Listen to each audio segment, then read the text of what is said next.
Welcome to our channel. Today we how to configure Yardi for property management. Easy tutorial step by step clearly. Open Yardi and log into your account. Navigate to the main dashboard.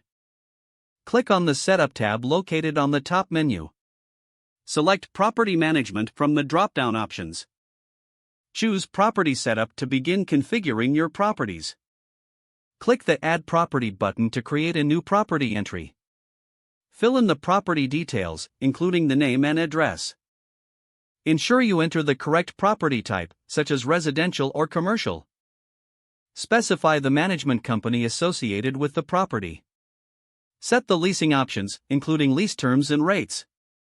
Click on the Units tab to add individual units under the property. Enter details for each unit, like unit number, size, and type. Assign pricing and availability status for each unit. Navigate to the Maintenance tab to set up maintenance requests. Define the maintenance service parameters and response times. Move to the Tenants tab to add tenant information. Input tenant names, contact details, and lease start dates. Assign units to tenants based on your earlier setup. Configure billing settings under the Billing tab. Set up payment options, including online payment capabilities. Review your entries for accuracy. Once confirmed, click Save to finalize the configuration. Test the configuration by navigating through the property management features.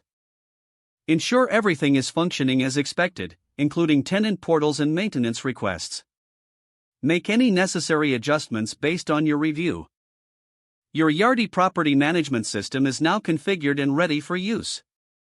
If the page does not load, refresh the browser or try again in a private or incognito window. Make sure you are using the correct email address, then retype it carefully to avoid small typos. Don't forget to like this video and subscribe to our channel for more step-by-step tech guides.